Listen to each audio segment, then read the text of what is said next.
Since the dawn of humanity, people have been looking for explanations about things beyond their power of understanding.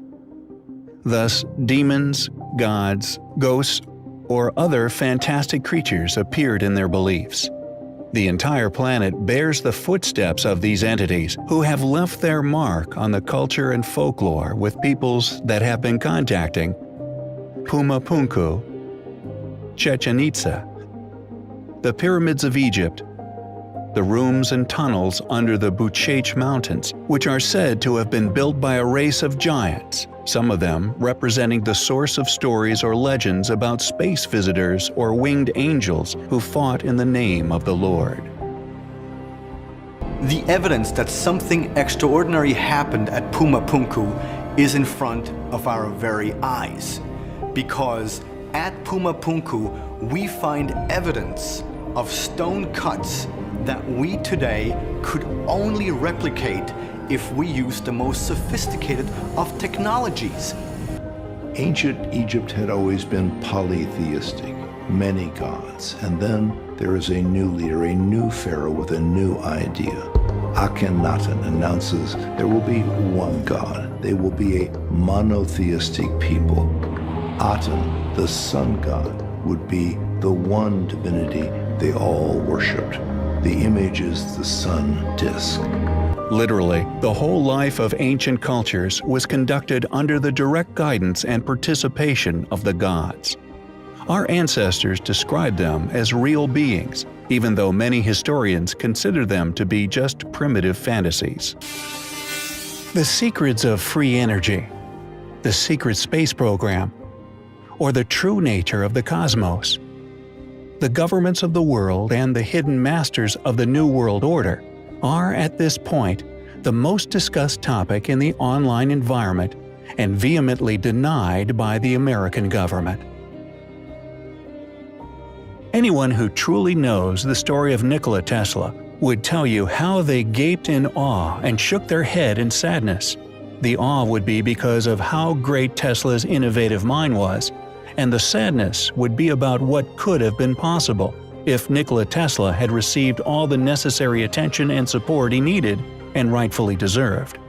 Tesla went out to Colorado Springs to see if he could send electricity miles, which is a tremendous achievement, but he had a huge tower, and there was 200 feet to the top.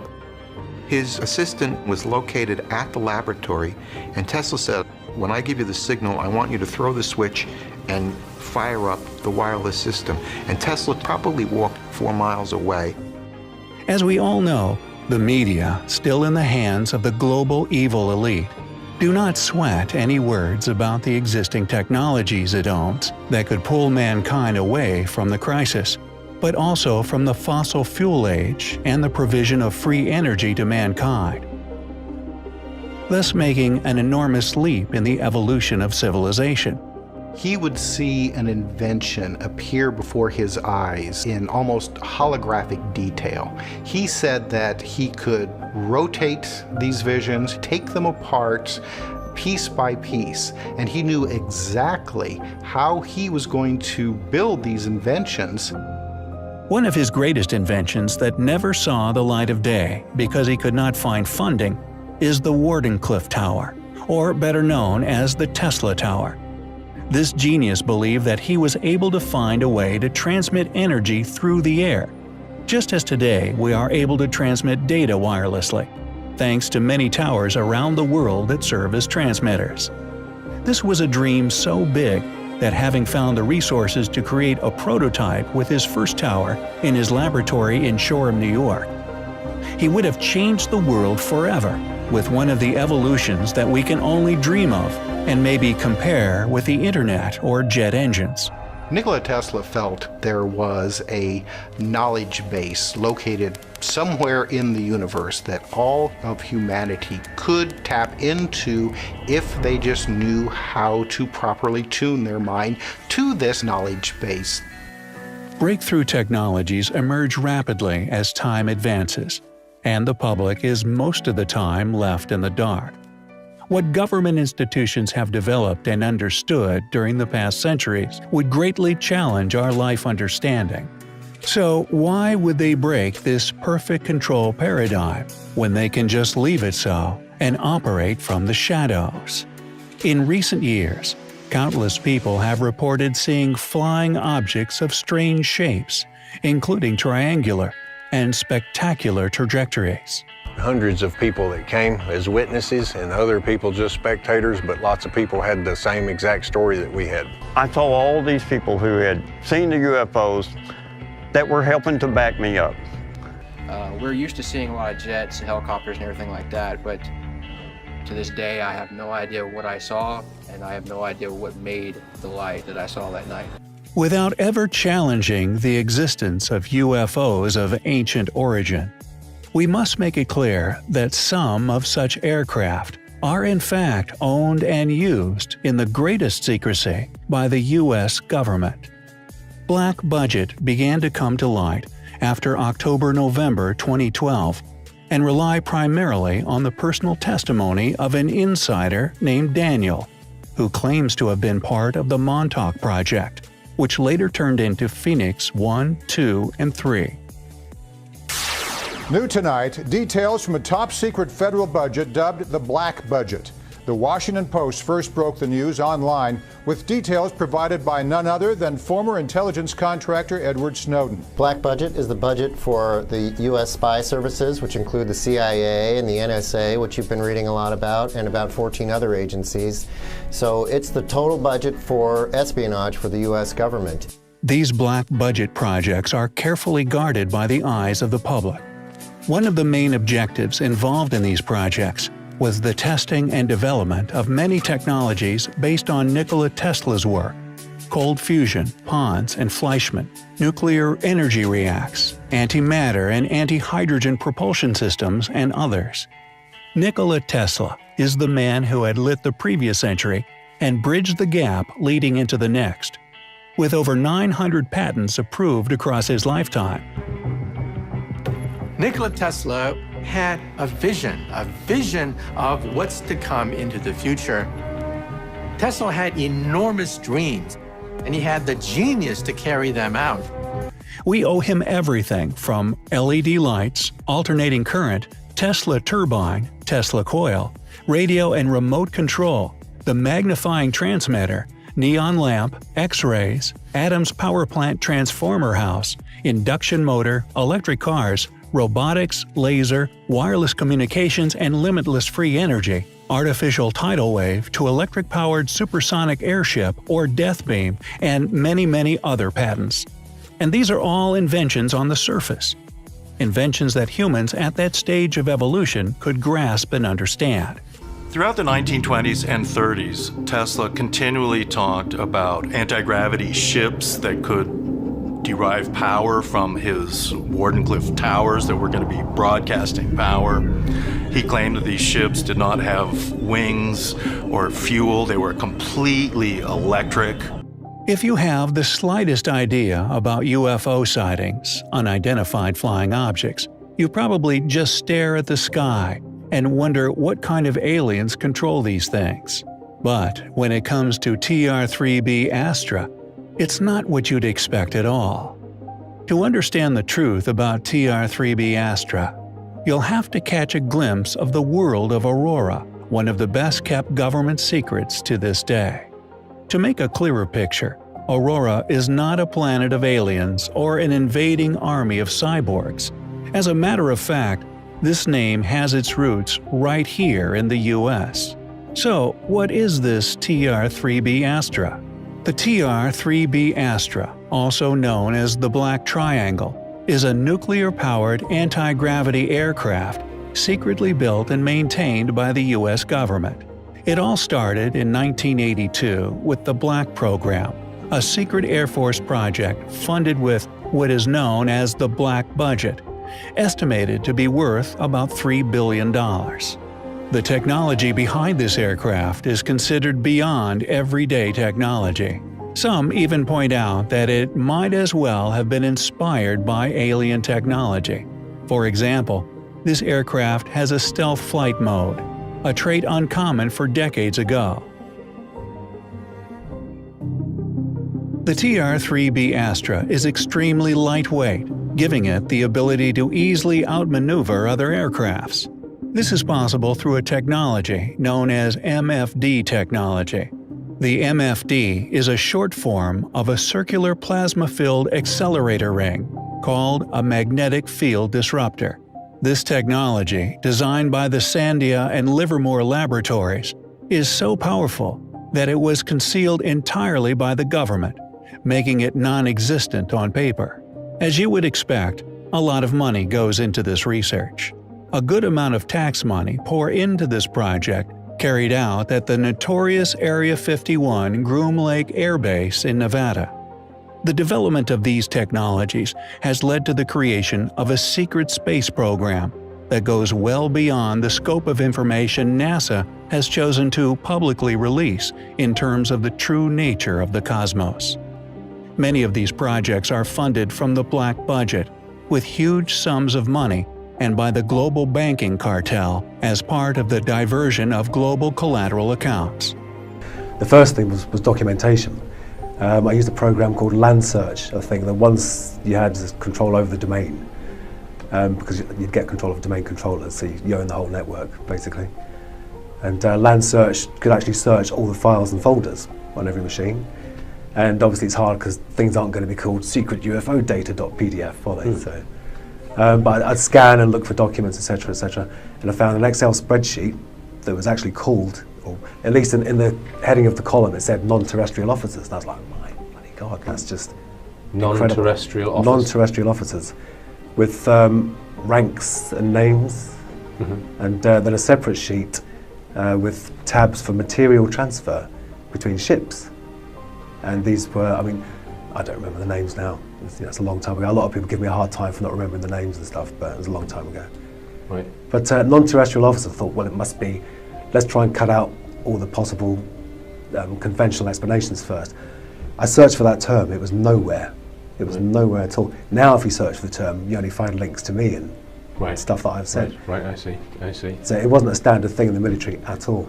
Right. So I took that to be, they must have a secret space-based... So the non-terrestrial officers, what, it couldn't be astronauts? It could be. I mean, that's the thing, it's up to you how you interpret that, isn't it? Right. But these ships were called USS whatever and USS whatever. That implies Navy, and I think the Navy do a lot of space stuff, the US Navy. And how many officers' names would you estimate were listed, and how many ships were listed? Probably, oh God. I think there was probably one screen full of officers' names, so what's that, 25 rows on an Excel spreadsheet? And these were low resolution days as well, so you're talking about 800 by 600 screens, not very big. But the ships was probably, I don't know, a third of the spreadsheet. So estimate how many different ship names you saw? Oh God, maybe 8, 10. One of the most stunning public information on the existence of this secret space program comes from the testimony of British Gary McKinnon. His story is extraordinary. From February 2001 to March 2002, McKinnon, as an independent computer system administrator, managed to gain access to the highly classified documentation of the Pentagon's computer networks. The U.S. government claims that McKinnon violated the operating law in the Defense Ministry's IT system, which posed a threat to national security. The government tagged McKinnon as hacker and cyber terrorist. Over the years, the U.S. government has demanded the extradition of McKinnon from England. However, there was an obstacle in their plans. If he was extradited, he had the legal right to appear before a court, and there is the risk of revealing the true nature of information in the Pentagon's computer files. The existence of the Solar Warden codename given to a particular area in the secret space program. McKinnon admitted during live interviews that the government's accusations against him are being manufactured, and he has not caused any harm to the Pentagon's digital operating systems. When you're in the command line interface and you type in netstan, Windows has a function where when you list all the machines on the network, there's a comment field, and NASA had used the comment field for standard computer audit information that said this isn't building blah, that this is the serial number, etc., etc. So finding building 8 was surprisingly easy, And so then I scanned that subnet, so I think it was only 255 machines on the subnet for building 8. And there they were. All these machines with blank administrator passwords. It was as if when they built the network, they'd used an image and blatted out the image to every machine, because every single machine had a blank administrator password. An administrator gives you full control, so it was ridiculous. In building it at Johnson Space Center, I found out there were folders called raw and filtered, or processed and unprocessed, and these files were like 200 odd megabytes, 250 megabytes. They were in a proprietary NASA format, and this is in the days of 56K dial-up, so you couldn't download them in like 5 minutes. And I wanted to get on there, find out what I could, and get out quickly. And so I had remote control of the desktop using a program called Remotely Anywhere. And so if you double-clicked on an image, their proprietary software came up, and the image was there. But it wasn't there like that because it's a slow connection. I turned it down to I think 2-bit or 4-bit color. I can't remember if it was monochrome or just 4-bit color. And it started, juddering down the screen. I think Remotely Anywhere was a Java app at the time. And I only got to see about half or 2/3 of it or something. But it was a hemisphere of a planet, which I assume was Earth, because it was blue and it was cloudy. And but it was a classic cigar shape with no seams, no rivets, no sort of workmanship on the outside. But it did have one sort of human-looking thing, which was the sort of geodesic domes that you see at Men with Hell. Above and below, to the left and the right, and one on its nose, and I assume, one on this side, and I assume one on the other side as well. So I mean, some people say that could have been man-made because of that geodesic dome feature, but the fact of it all flowed in. There was no, there's the tube, and there's a socket for the dome. It was all a flowing, but that's when I saw someone else. The mouse moved, right-clicked on the LAN icon, disconnect, and boom. Once the U.S. government learned about the true nature of the information over which McKinnon fined, the U.S. abandoned the accusations against him, despite the fact that the U.S. considered him a cyber terrorist. If you ever wondered if the show Project Blue Book, premiering on the 8th of January 2019, is a work of fiction, let us quickly assure you that it is not. In fact, what this show is based on is a true story of a government project that was carefully swept under the rug. The project, as you might well know, is the Project Blue Book. Project Sign officially argued that these UFO sightings were authentic and hinted that they were in fact extraterrestrial in nature. But the higher-ups in the military stepped in and redacted those statements, canceled Project Sign, turned it into Project Grudge, which ultimately became Project Blue Book. What you may think you know about the project might not be completely true. However, we shall now try to delve into what really happened with this investigation, what its mission is, and why it had to be aborted and kept classified for a long time. To go back to the beginning, we have to head as far back as 1947. This was just as the Cold War was starting. On July 7, 1947, at Edwards Air Force Base, then called Muroc Air Base, Major J.C. Wise was sitting in his XP-84 fighter jet experimental aircraft when he noticed that people on the ground were watching an object off in the distance. There was suspicion in the air, and there were many reasons for this. So, when a businessman and pilot known as Kenneth Arnold made a report on June 24, 1947, it quickly raised the fever. Later, when asked by a reporter to describe how they flew, Arnold said their motion was like saucers skipping over water. In the papers the next day, the world first saw the term flying saucer. Right here we've seen something, I've seen something, hundreds of pilots have seen something in the skies. We have dutifully reported these things. And we have to have 15 million witnesses before anybody's going to look into the problem seriously? Why, this is utterly fantastic. This is more fantastic than flying saucers or people from Venus or anything. After the sighting, it was actually required that all officers fill out a form if they saw anything that might be regarded as a UFO or a flying saucer. And in addition to that, they were told not to discuss their sighting or what was on their report with anyone. Kenneth's report was clear and direct. He had observed 9 flat disc-like aircraft near Mount Rainier, Washington. They were flying at incredibly high speed. His description of them was so vivid, and the press, who quickly dubbed those aircrafts as flying saucers, was the beginning of thousands of other similar reports. In fact, between that first incident in 1947 and when Project Blue Book was terminated in 1969, a total of 12,618 sightings of strange things moving in the sky had been reported across the United States.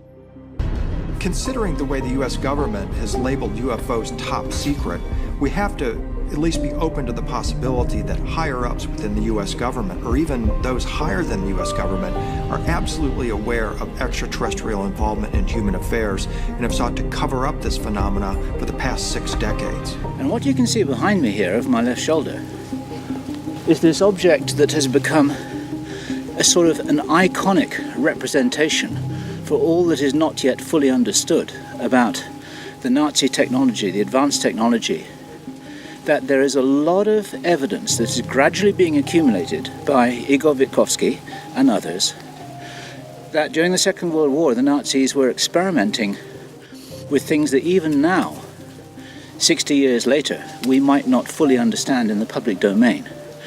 And a little later on in this video you'll be seeing us talking with Igor in detail about the evidence that he's amassed to suggest very strongly to many other researchers that the Nazis were doing something very, very strange, and that this project here, which has become known as the Nazi Bell, may well have been the most top secret of all their top secret projects. Few people were aware of it, since it remained a secret for many years. It was an anti-gravity UFO-like saucer craft that many believed could travel across time. This mysterious Nazi Bell is known to have served several purposes, including helping the Third Reich reach space, visit the Moon and Mars, and even distant star systems. It describes various secret projects of the Third Reich, but the most important part of it is the one that deals with anti-gravity. It was something that looked just like from another world. It was so shocking and presented such a new picture of the German research in the Second World War, something that was breaking all the known rules as far as the research is concerned. Such a shield, such a cylinder, which was covering certain rotating cylinders inside. It was at first glance it was simple, but the effects of this of its operation were very complex and impossible to explain by an entire team of specialists who was dedicated to the explanation of this device in the 1960s, for example. This is purportedly possible through the unexplainable UFO-like gravity-defying propulsion system, a cutting-edge technology not available to the masses. The development of this technology was ordered by Adolf Hitler and would play as an essential part in the secret space program initiated by the Nazis. When Hitler noticed that the walls were starting to close on him, he pumped even more resources and manpower into his Wunderwaffe, or wonder weapons, to accelerate the process. This was all in an attempt to radically change the course of the war. This weapon is the Die Glocke, the bell, and was part of the long list of Wunderwaffen that the Nazis developed towards the end of World War II.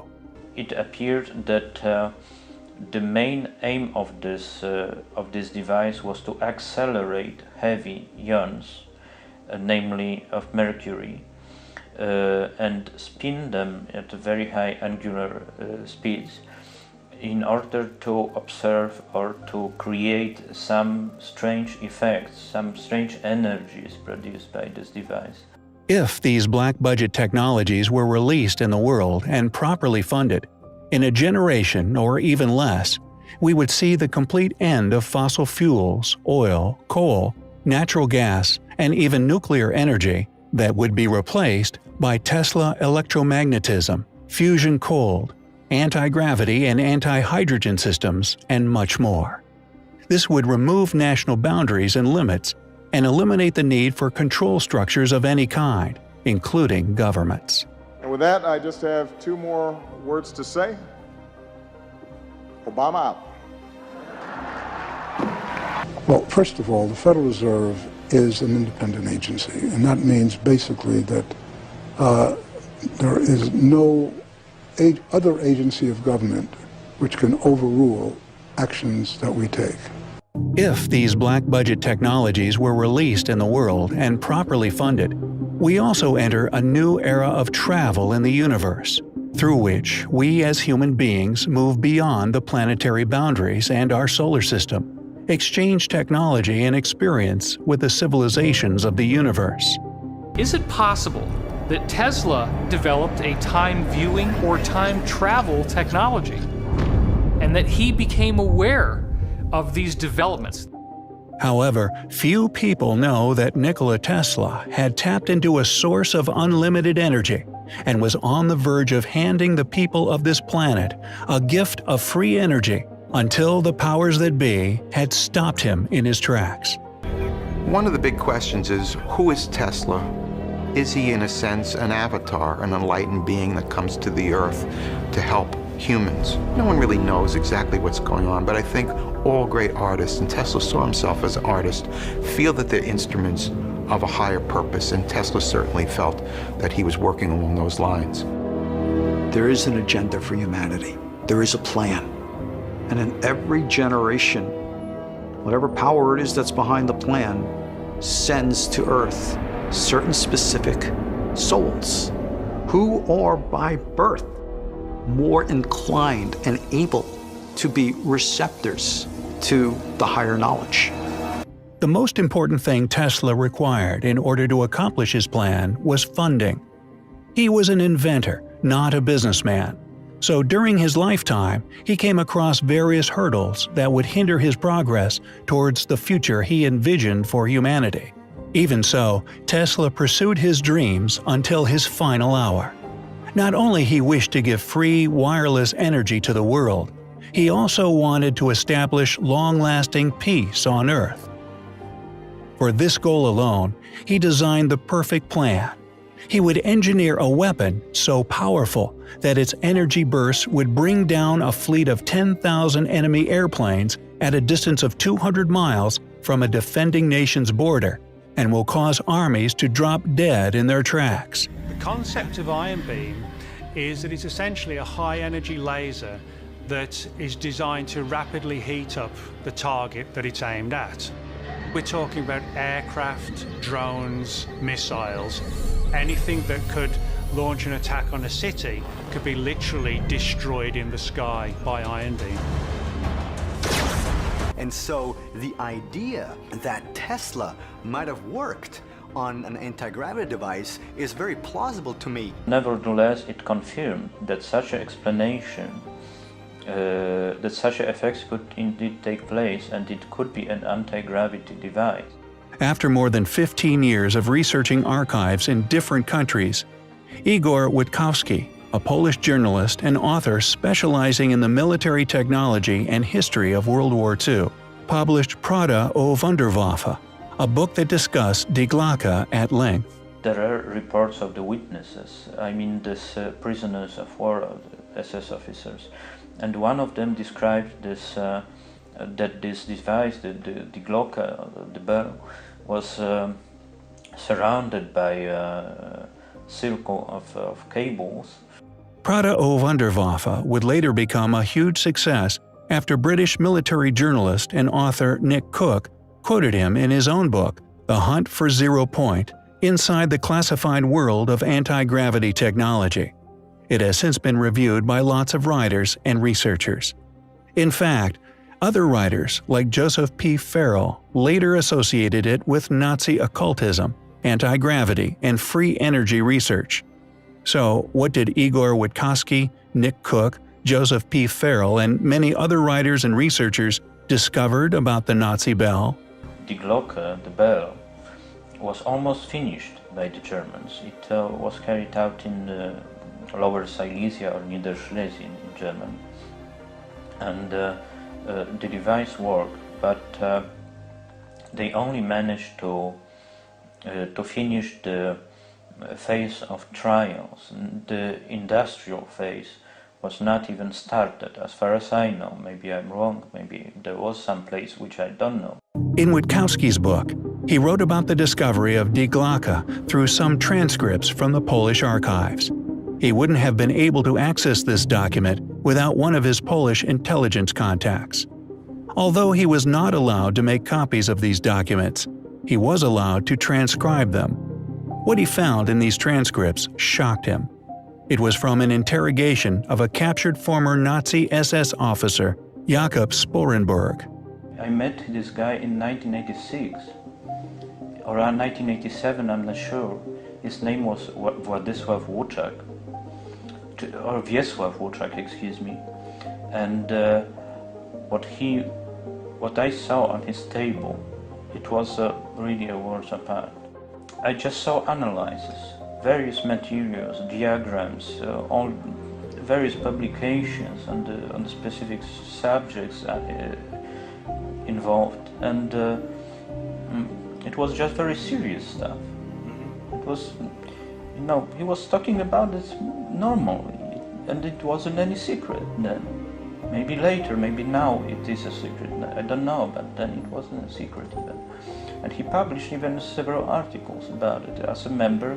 I don't know if he introduced himself as a member of the General Staff, civilian employee in fact, but what I can repeat shortly is that as a military journalist, I had contacts with some people, and I know that the phenomenon that you're talking about is real, and it's something serious, and this, contrary to appearances, is treated very seriously by several institutions. I know that. Witkowski relates in his book the presence of a strange bell that measured 4.5 meters in height by 2.5 wide. Its shape is similar to that of a large bell. That is also where it got its name. According to his description, it was made of an extremely durable metal alloy, covered with ceramic, and on the inside it housed 2 counter-rotating cylinders that contained a violet liquid with a consistency similar to that of mercury. The journalist identified this liquid as serum 525, and it was also stored in a 1-meter-long thermos capsule coated in lead. Other researchers added components such as light metals, Leichmetall, thorium, and beryllium peroxides, elements commonly used as fuel in nuclear reactors. From Cook's description, Die Glocke was revealed as a strong radiation-emitting craft. The radiation is released upon activation. And the effect? A bell-shaped machine capable of potentially destroying everything and everyone close to it. After all, it was designed to be able to pierce time and space. Scientists were reported to have suffered from a very terrible case of vertigo. They would later die, because the levels of radiation that the bell emitted when it was activated were just dangerously high.